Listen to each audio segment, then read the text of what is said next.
नमस्कार दोस्तों। आज के वीडियो में हमेशा की तरह दो कहानियां हैं। दोनों ही सच्ची और दिलचस्प हैं, इसलिए आप आखिर तक जरूर देखना। और आज की पहली कहानी मध्य प्रदेश के उज्जैन की है। ये बात 2018 की है। उज्जैन का मशहूर काल भैरव मंदिर तो सब जानते ही हैं। उसी मंदिर की ओर जाने वाला एक रास्ता है जिसे जेल रोड कहते हैं। इसी जेल रोड की ज्ञान टेकरी पर एक साधारण से परिवार में दीपा का जन्म हुआ था। दीपा के घर में उसके दो छोटे भाई भी थे। उस जमाने में लड़की को माँ बाप की इज्जत माना जाता था। यही सोचकर इससे पहले कि बेटी की वजह से उनकी इज्जत पर कोई दाग लगे, माँ बाप ने उसकी शादी के लिए लड़का ढूंढना शुरू कर दिया। उस वक्त दीपा की उम्र सिर्फ 14 साल थी। माँ बाप ने देवास जिले के गांव जलालखेड़ी में राकेश वर्मा नाम के लड़के को पसंद कर लिया। राकेश दीपा से करीब 5 साल बड़ा था। बात तय होते ही माँ बाप ने जल्दी जल्दी दीपा की शादी राकेश से कर दी। आमतौर पर भले ही शादी कम उम्र में हो जाए, लेकिन समय के साथ लड़के जिम्मेदारी निभाना सीख ही जाते हैं। मगर राकेश के साथ ठीक उलटा हुआ। वह दिन रात बिस्तर पर पड़ा रहता और दीपा के जिस्म से खेलता रहता। शुरुआत में घर वालों ने यह सोचकर कुछ नहीं कहा कि अभी छोटा है, धीरे धीरे समझदार होगा और घर गृहस्थी की जिम्मेदारी उठाने लगेगा। लेकिन 5-6 साल बीत जाने के बाद भी जब राकेश ने न कमाने की सोची, न कोई काम धंधा शुरू किया, तो घर वालों ने उसे टोकना शुरू कर दिया। सुधरने के बजाय राकेश और ज्यादा बिगड़ गया। धीरे धीरे उसे शराब की लत लग गई और वह रोज शराब पीने लगा। घर वालों ने उसे बाहर तो नहीं निकाला, लेकिन घर में रहते हुए भी उससे नाता तोड़ सा लिया। राकेश हर तरफ से नाकाम और परेशान था, तो अपना गुस्सा दीपा पर ही उतारने लगा। आए दिन वह उससे मारपीट करता और उसे तंग करता रहता। दीपा भी बहुत दुखी थी, लेकिन रोज की मारपीट से बचने का उसके पास एक ही रास्ता था, अपने मायके जाना। ऊपर से राकेश उस पर बेवफाई के इल्जाम भी लगाने लगा था। दीपा 10 साल तक, मतलब 24 साल की उम्र तक अपने पति के साथ रही। फिर एक दिन सब छोड़कर मायके आ गई। इससे उसके माँ बाप की चिंता और बढ़ गई। लेकिन उन्हें थोड़ा सुकून तब मिला जब दीपा ने फ्रीगंज में साड़ियों पर फॉल एंड पिको करने की एक छोटी सी दुकान खोल ली।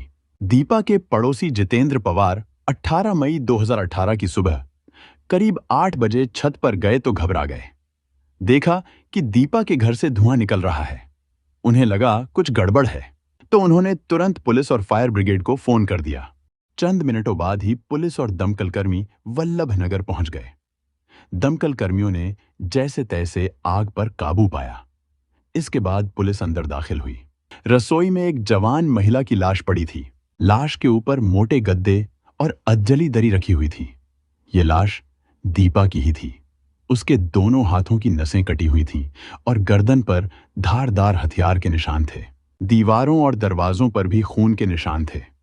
साफ दिख रहा था कि यह हत्या बेरहमी से की गई थी। माधव नगर थाने के इंचार्ज गगन बादल ने तुरंत इस जघन्य हत्या की खबर एसपी सचिन अतुलकर और एफएसएल अधिकारी डॉक्टर प्रीति गायकवाड़ को दी। मामला गंभीर था, इसलिए ये दोनों भी घटनास्थल पर पहुंच गए। घटनास्थल का मुआयना करने पर पता चला कि पूरा घर अस्त व्यस्त था और बेडरूम का दरवाजा भी टूटा हुआ था। सबसे अजीब और चौंकाने वाली बात यह थी कि दीपा की लाश के पैरों के बीच एलपीजी सिलेंडर की नली घुसी हुई थी। पुलिस वालों ने हत्या की ऐसी वारदात पहले कभी नहीं देखी थी। लाश लगभग 90% जली हुई थी। तुरंत लाश को पोस्टमार्टम के लिए भेजा गया। Doctor LK. Tiwari, doctor Ajay Diwakar और डॉक्टर रेखा की टीम ने पोस्टमार्टम किया और रिपोर्ट में लिखा कि दीपा को जिंदा जलाया गया था। ऐसा क्यों किया गया, यह तो हत्यारा ही बता सकता था। अड़ोस पड़ोस में पूछताछ करने पर पता चला कि मृतका दीपा वर्मा दिलीप की पत्नी थी। एसपी सचिन अतुलकर ने माधव नगर थाने के टीआई गगन बादल के नेतृत्व में जांच टीम बनाने के आदेश दे दिए। टीम में SI BS Mandloi, Sanjay Rajput, head constable Surendra Singh और साइबर सेल की तेज तर्रार इंस्पेक्टर दीपिका शिंदे शामिल थीं। जांच के दौरान दिलीप का नाम सामने आया। मकान मालिक ने बताया कि जनवरी में उन्होंने मकान दिलीप को किराए पर दिया था। जब दीपिका शिंदे ने दिलीप से पूछताछ की तो उसने अपने और दीपा के संबंधों का सच बता दिया और खुद को हत्या में शामिल होने से साफ इनकार किया। दीपा के दोनों भाई भी लाश पर आंसू बहाने आए और उन्होंने आरोप लगाया कि दिलीप आए दिन दीपा के साथ मारपीट करता था।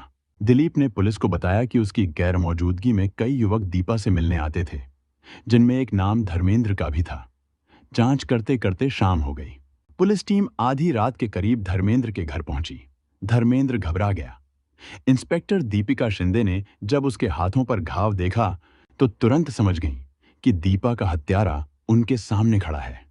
दीपिका शिंदे ने धर्मेंद्र से सीधे पूछताछ की कि उसने दीपा की हत्या क्यों की।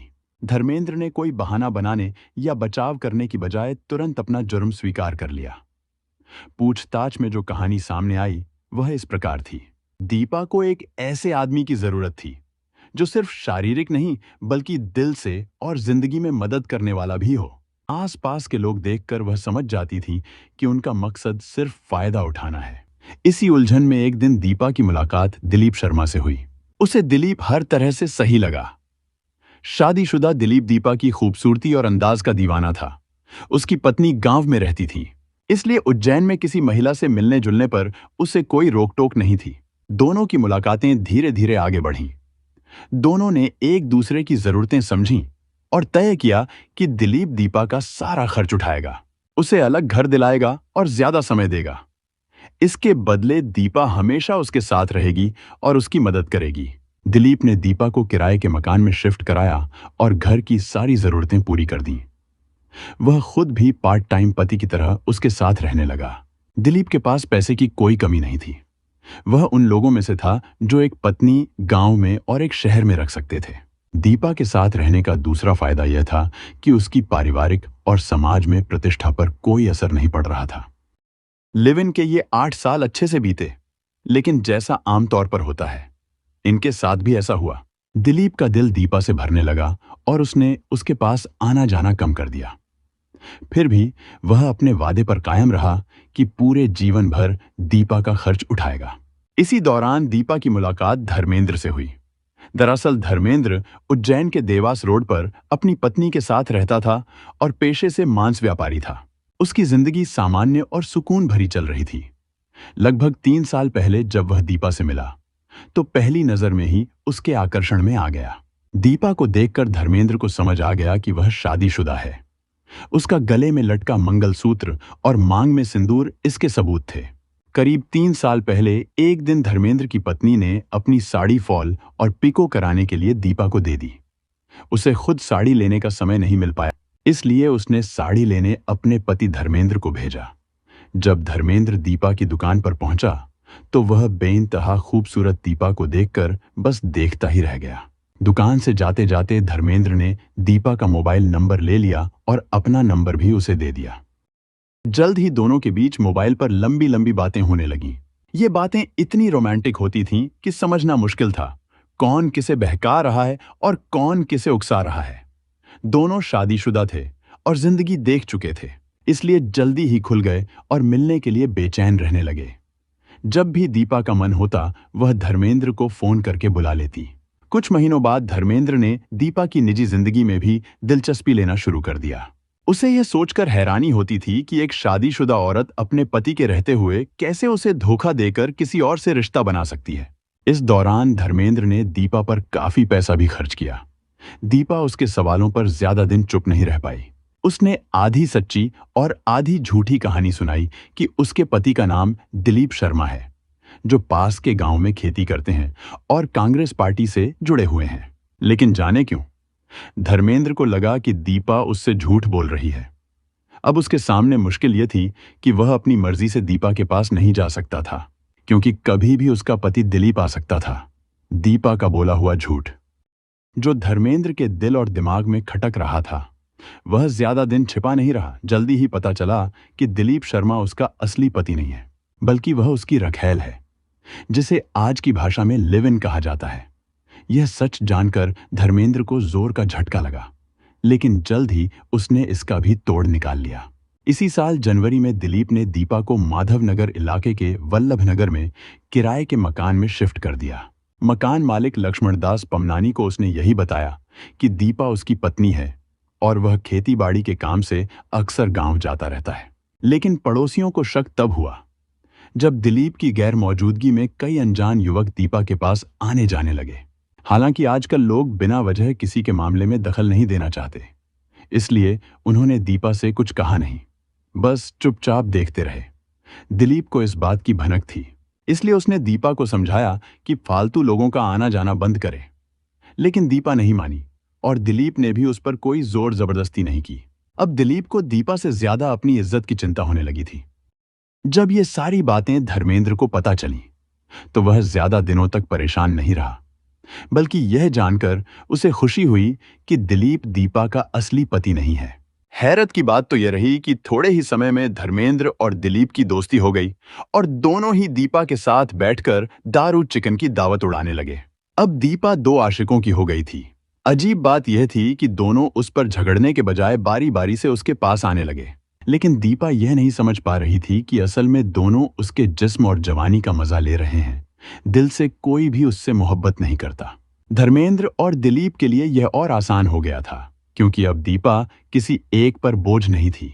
लेकिन धीरे धीरे दीपा का भी इन दोनों से मन भरने लगा और उसने घर में दूसरे आशिकों को भी आने की छूट दे दी। इस पर दिलीप ने तो ज्यादा परवाह नहीं की, लेकिन धर्मेंद्र को जरूर ऐतराज होने लगा।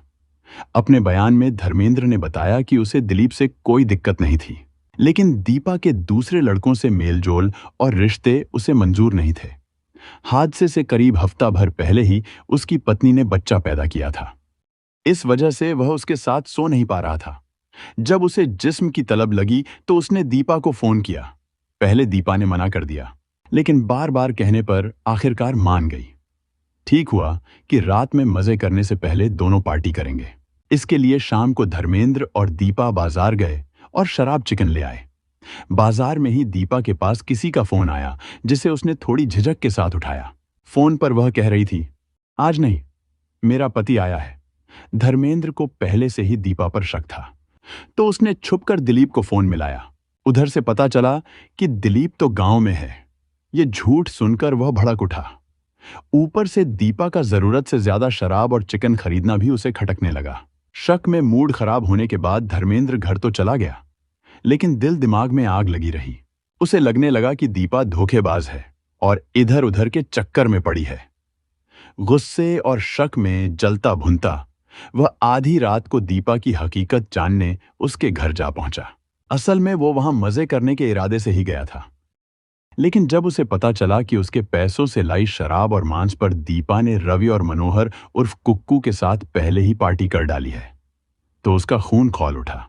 इस झगड़े ने इतना तूल पकड़ा कि बात हाथापाई तक जा पहुंची और गुस्से में आकर धर्मेंद्र ने दीपा की जान ले ली। उसी वक्त कुक्कू बाहर छिपा हुआ था, लेकिन हालात बिगड़ते देख वह भाग निकला। बाद में पुलिस ने उसे सरकारी गवाह बना लिया। पुलिस ने कुछ ही घंटों में धर्मेंद्र को गिरफ्तार कर लिया, जिस पर एसपी सचिन अतुलकर ने जांच टीम की पीठ थपथपाई। अब दीपा इस दुनिया में नहीं रही और धर्मेंद्र जेल की सलाखों के पीछे है। दिलीप फिर से अपनी पुरानी जिंदगी जी रहा है, लेकिन दीपा की मौत पीछे कई सवाल छोड़ गई। क्या उसकी गलती सिर्फ यही थी कि शराबी और निकम्मे पति ने उसे छोड़ दिया था, या फिर असली गलती उसके माँ बाप की थी, जिन्होंने नाबालिग उम्र में ही उसकी शादी कर दी? अगर दीपा धर्मेंद्र और बाकी लड़कों के चक्कर में नहीं पड़ती तो शायद जिंदा बच जाती, लेकिन उसके मन में यह डर भी रहा होगा कि दिलीप और धर्मेंद्र आखिर कब तक उसका खर्चा उठाते रहेंगे।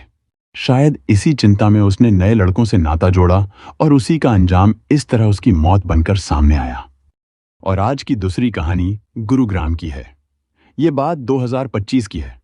30 अगस्त की देर रात करीब 3:30 बजे की बात है। गुरुग्राम के DLF फेज 3 इलाके के थाना इंचार्ज को नारायण अस्पताल से फोन आया। फोन करने वाले ने बताया कि एक युवक को गंभीर हालत में अस्पताल लाया गया है। खबर मिलते ही थाना इंचार्ज अपनी टीम के साथ नारायण अस्पताल पहुंच गए, लेकिन तब तक देर हो चुकी थी। डॉक्टरों ने बताया कि युवक की मौत हो चुकी है। करीब 45 साल के हरीश को अस्पताल उसकी दोस्त परमजीत कौर लेकर आई थी।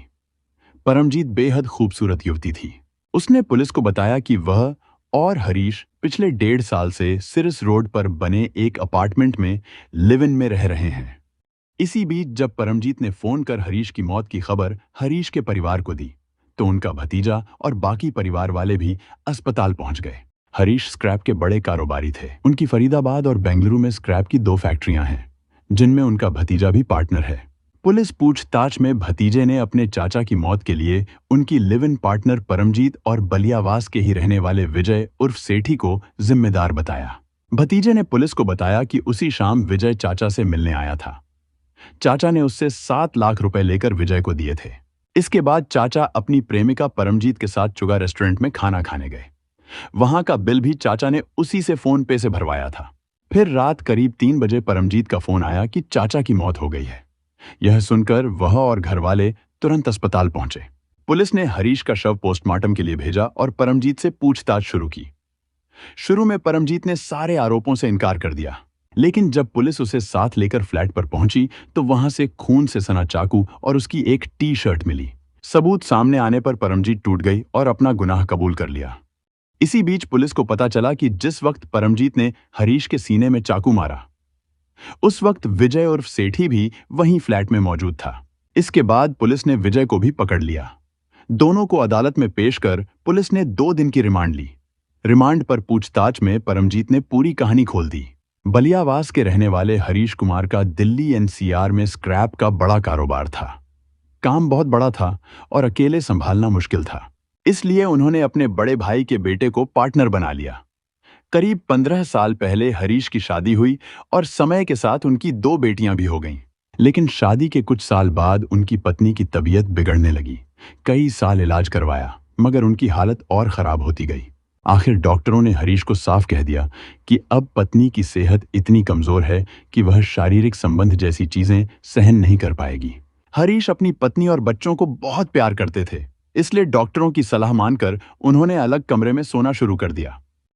लेकिन हरीश की उम्र अभी सेक्स से दूर रहने की नहीं थी। कुछ ही महीनों में अपने मन पर काबू रखना मुश्किल हो गया और शारीरिक जरूरतें उन्हें परेशान करने लगीं। इसी बीच एक दिन हरीश की मुलाकात सोशल मीडिया पर अशोक बिहार, दिल्ली की रहने वाली परमजीत कौर से हुई। यह मुलाकात धीरे धीरे दोस्ती में बदल गई और दोनों ने एक दूसरे के नंबर ले लिए और फोन पर बातें करने लगे। धीरे धीरे उनकी बातें काफी पर्सनल होने लगीं। इसी दौरान परमजीत को पता चला कि हरीश अपनी पत्नी की बीमारी के चलते करीब 1 साल से अकेले सो रहे हैं। हरीश ने पत्नी से दूर रहकर भी कभी किसी और लड़की के बारे में नहीं सोचा था, लेकिन परमजीत की बातें उन्हें बहुत पसंद आने लगीं और अक्सर उसके बारे में सोचते रहते थे। परमजीत सिर्फ 25 साल की थी, इसलिए हरीश को भरोसा था कि उसका कोई बॉयफ्रेंड जरूर होगा। 4 दिन बाद दिल्ली की एक मशहूर होटल में लंच के दौरान हरीश को पता चला कि परमजीत का कोई बॉयफ्रेंड नहीं है। लंच के बाद दोनों काफी देर तक साथ घूमे। बिछड़ने से पहले उन्होंने तय किया कि अगले रविवार को फिर मिलेंगे। इस बार लंच की बजाय कैंडल लाइट डिनर पर मिलने का प्लान बनाया। अगले हफ्ते मोमबत्ती की धीमी पीली रोशनी में डिनर के बाद जब आइसक्रीम खाते समय हरीश ने परमजीत का हाथ थाम लिया, तो उसने हाथ छुड़ाने की कोई कोशिश नहीं की। अगले दिन दोनों के बीच लंबी बातचीत हुई। 4 दिन बाद हरीश और परमजीत डीएलएफ फेज 3 में एक फ्लैट किराए पर लेकर पति पत्नी की तरह साथ रहने लगे। हरीश की जिंदगी में फिर से रौनक लौट आई थी। वह अपनी पत्नी और परिवार के प्रति ईमानदार था, इसलिए परमजीत के बारे में उसने अपनी पत्नी को भी सब कुछ बता दिया था। इस वजह से जब वह परमजीत के साथ रहता था तो उसे कोई झिझक या टेंशन नहीं थी। परमजीत हरीश से तन की खुशी पा रही थी और हरीश उसे अपने पैसे का सुख दे रहा था। इस दौरान एक बार परमजीत को पता चला कि हरीश अभी भी अपनी बीमार पत्नी और बच्चों से मिलने घर जाता है। परमजीत को यह बात अच्छी नहीं लगी और उसने कहा कि हरीश उसके रहते अपनी पत्नी से क्यों मिलने जाएगा। हरीश ने उसे समझाया कि उसकी बीमार पत्नी और 2 बेटियां उसकी जिम्मेदारी हैं, इसलिए उन्हें अकेला छोड़ना संभव नहीं है। हरीश ने परमजीत को बताया कि वह उसके साथ इसलिए ईमानदार है क्योंकि अपनी पत्नी और बेटियों के प्रति भी वह ईमानदार है। हरीश ने कहा कि जिस दिन वह उन्हें धोखा देना शुरू कर देगा, उस दिन हो सकता है कि परमजीत को भी धोखा दे। परमजीत ने कहा कि वह हरीश को किसी के साथ नहीं बांटना चाहती, यहां तक कि उसकी पत्नी के साथ भी। हरीश को इसका थोड़ा पछतावा हुआ। वह अपनी पत्नी और बच्चों को अकेला नहीं छोड़ सकता था, इसलिए परमजीत के विरोध के बावजूद वह पत्नी से मिलने और फोन पर बात करना नहीं छोड़ता था। इसी वजह से उनके बीच अक्सर झगड़ा भी हो जाता था। जांच में पता चला है कि घटना वाली रात हरीश अपनी पत्नी से मिलने घर गया था। इसी बीच विजय आया, जिसे हरीश ने 7 लाख रुपए दिए।